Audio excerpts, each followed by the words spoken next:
सो दोस्तों closing basis में आज के दिन भी मार्केट ठंडा रहा, कुछ खास नहीं हुआ। यहाँ पे निफ्टी न्यूट्रल आप देख सकते हैं, जस्ट 11 पॉइंट्स की तेजी है कल की तरह। स्मॉल कैप ने आज के दिन भी अच्छा परफॉर्म किया कल की तरह।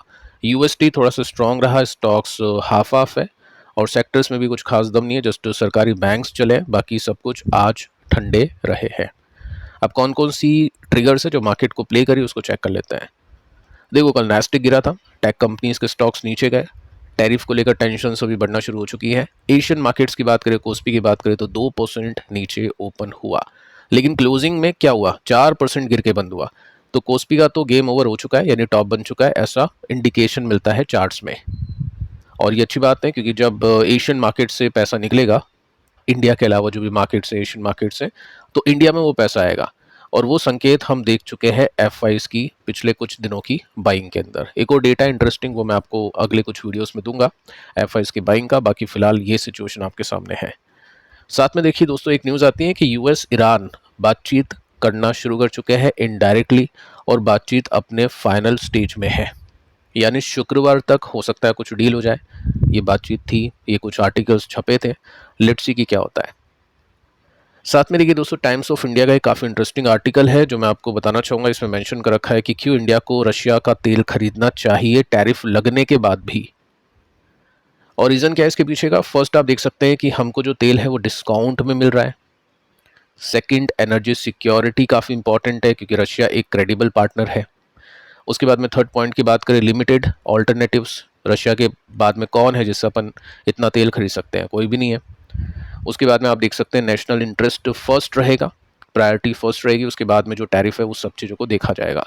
तो कहने का मतलब यह है कि 100% टैरिफ लग भी गया तो भी इंडिया रशिया से ऑयल बाय करेगा। इसका मतलब है कि टैरिफ लगना बहुत ज़्यादा पॉसिबल है। तो टैरिफ को लेकर न्यूज़ आएगी डेफिनेटली, और वो 100% होगा या फिर वो 2% होगा, कितना भी हो सकता है, लेकिन न्यूज़ आएगी। और उसका जो रिएक्शन है मार्केट नेगेटिव देगा, बट डरना नहीं है क्योंकि अल्टीमेटली टैरिफ से ज़्यादा नुकसान हमको रशिया से तेल नहीं खरीदने पर होगा, क्योंकि हमको तेल महंगा मिलेगा, सप्लाई की प्रॉब्लम रहेगी और उसकी वजह से इन्फ्लेशन काफ़ी तेज़ी से बढ़ेगा। तो मार्केट लंबे समय तक गिर सकता है। लेकिन अगर ये शॉर्ट टर्म की न्यूज़ आती है कि टैरिफ लग गया तो मार्केट गिरेगा, लेकिन उसके बाद में मार्केट चलेगा भी। ये जस्ट आपको बताने का एक पॉइंट था। सो निफ्टी की सिचुएशन ठीक है, कुछ खास चेंजेस नहीं है। पिछले 3-4 दिन से हम इसी रेंज के अंदर बाउंड है और आज ऐसा कोई एक्शन देखने को नहीं मिला जो रूल था सीएस का।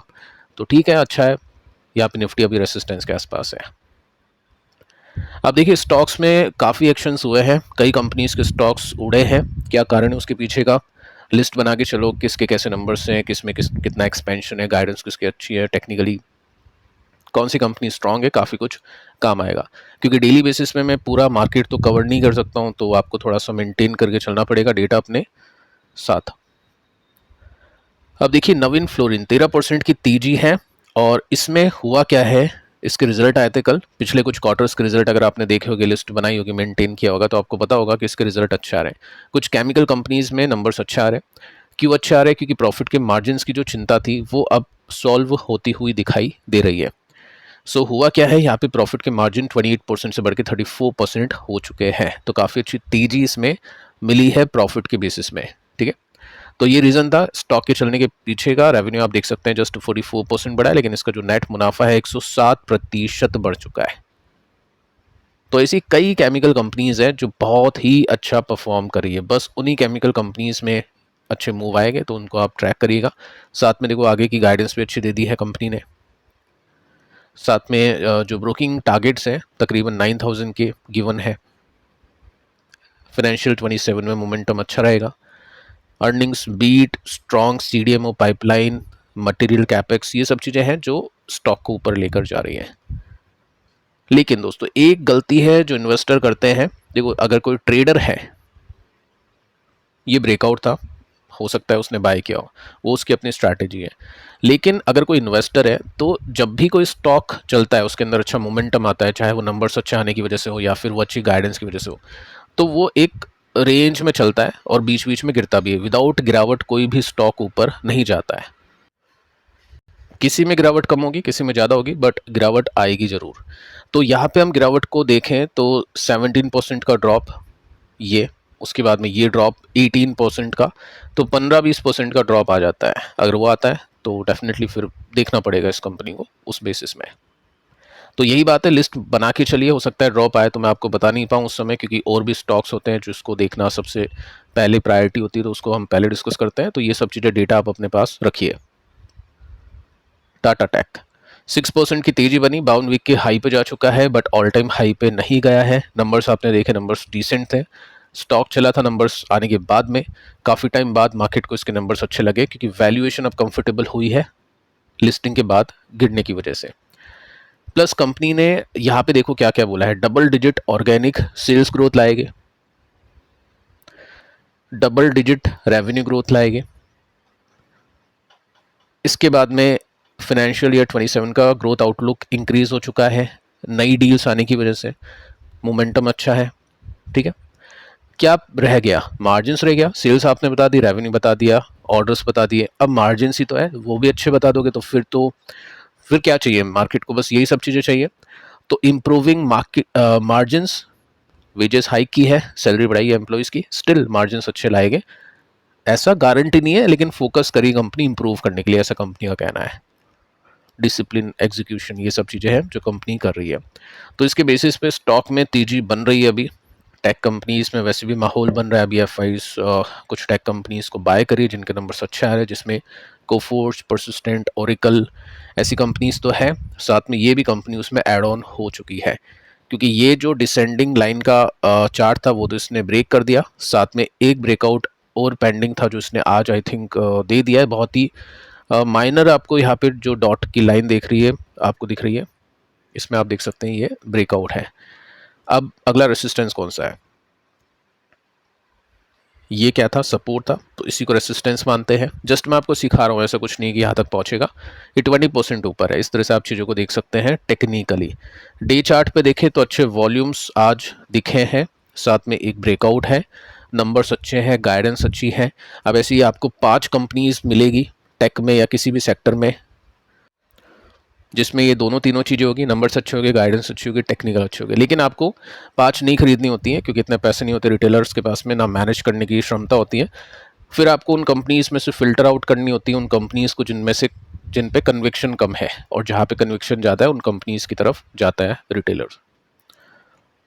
मच टॉक 6% की तेजी बनी। अब इसमें आपको थोड़ा सा ध्यान होना चाहिए, नंबर्स इसके ठंडे थे, कुछ खास हुआ नहीं था। मार्जिन्स इंप्रूव कर गए थे, बट रेवेन्यू के अंदर कोई चेंजेस नहीं है। मार्केट ने रिएक्शन भी ऐसा कुछ खास अच्छा दिया नहीं था। स्टॉक आज क्यों चला? आज एक न्यूज़ आती है, डिफेंस मिनिस्ट्री अप्रूव करती है सबमरीन डील, कितने की है? 9 बिलियन यूरोस को। ये एक और अप्रूवल चाहिए होता है, वो भी पेंडिंग है, वो मिल जाएगा इसको। तो 9 बिलियन यूरोस की डील बनेगी, इसमें भी इसको कुछ हिस्सा मिलेगा, बट टेक्निकली स्टॉक अब उतना अच्छा नहीं है जितना पहले था। ये रेसिस्टेंस था, इसके काफ़ी ऊपर सपोर्ट बना। ये रेसिस्टेंस था, इसके काफ़ी ऊपर सपोर्ट बना। ये रेसिस्टेंस था, सपोर्ट दूर की बात है, स्टॉक तो यहाँ से भी नीचे चला गया। तो ये आपको बताता है कि मोमेंटम जो ये था उसका ब्रेक हो चुका है। अब ऐसी कोई तेजी इसमें नहीं बनेगी for short term to medium term. Long term का अभी पता नहीं है, देखेंगे क्या होगा। बाकी अगर इसको एक स्विंग भी कंप्लीट करना हो तो कम से कम इसको कुछ ब्रेकआउट्स देने पड़ेंगे, जिसमें पहला ब्रेकआउट तो ये है नियर बाय, सेकेंड ब्रेकआउट ये है, मतलब 11-12% चलने के बाद में यहाँ पे सस्टेन करता है, तब जाके हम यहाँ पे एक मोमेंटम की बात कर सकते हैं। और इतना सब क्यों देखना है? क्योंकि नंबर्स अच्छे नहीं लगे।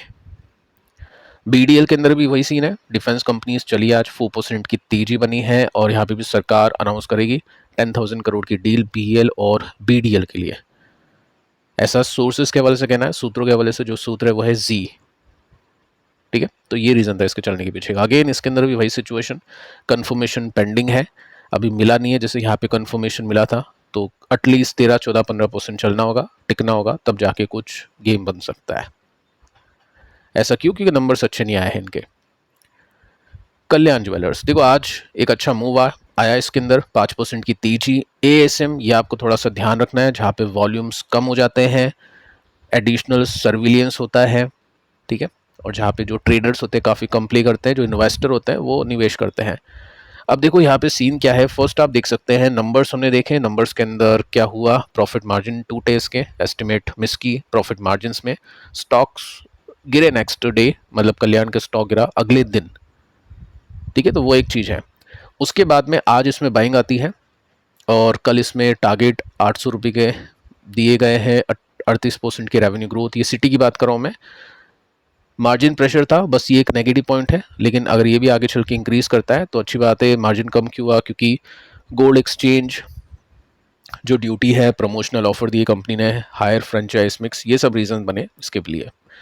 अब देखिए दोस्तों, यहाँ पे कंपनी ने क्या कहा है उसको लेकर, मार्जिन को लेकर, वो एक बार पढ़ो।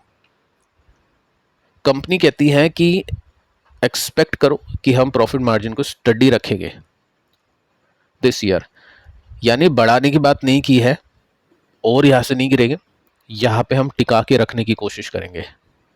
कैसे होगा ये सब चीज़ें, वो यहाँ पे आप देख सकते हैं। ठीक है, ये सब चीज़ें आप पढ़ सकते हैं। बाकी सिंपल सा मैं बता देता हूँ, कंपनी को 60 करोड़ रुपीस मिलेगी Q2 में कस्टम ड्यूटी गेन की वजह से। ठीक है, और कुछ प्रोग्राम कंपनी लॉन्च कर रही है जिसकी वजह से कंपनी के मार्जिन्स सही रहेंगे। तो ये कंपनी का कहना है। अब आपका सारा ध्यान होना चाहिए टेक्निकल पे। नंबर्स आपने देखे, नंबर्स ओके थे, मैं ऐसे नहीं बोलूँगा ख़राब थे नंबर्स। अगला सपोर्ट है 32% नीचे, जो मुझे नहीं लगता है पर्सनली, देखो आ जाए तो अलग बात है, लेकिन नंबर्स देखने पर मुझे लगता नहीं है। ये मेरा ओपिनियन है। बाकी डेटा अगर ऐसा हुआ कि यहाँ तक गिरने वाला होगा तो मैं सीधा आपको बता दूंगा। वो कैसे चेक करते हैं मैं आपको कल ही बता चुका था कि स्टॉक अब गिर के उस लेवल पे आ चुका है जहाँ से अगर ये ब्रेक डाउन करता है तो चांसेस हाई हो गए गिरने के, लेकिन गिरा नहीं। देखो उसी लेवल को इसने टच किया और उसके बाद में ऊपर चला गया आज के दिन, और न्यूज़ भी ठीक ठाक सी थी। लेकिन ये जो रेसिस्टेंस है ना, इसको तोड़ना बहुत टफ है। अगर ये टूट जाता है तो ठीक है, फिर हम टेक्निकली इसमें तेजी मानेंगे, लेकिन नहीं टूटता है तो फिर देखते हैं क्या होता है। अदरवाइज ये फिर हो सकता है अंडर परफॉर्म करे कुछ टाइम तक के लिए।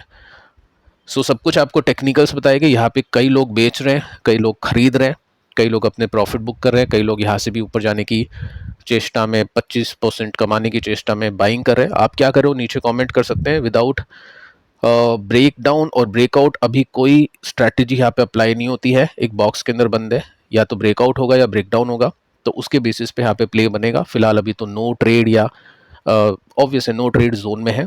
ये टेक्निकली आपको स्ट्रक्चर बता रहा है।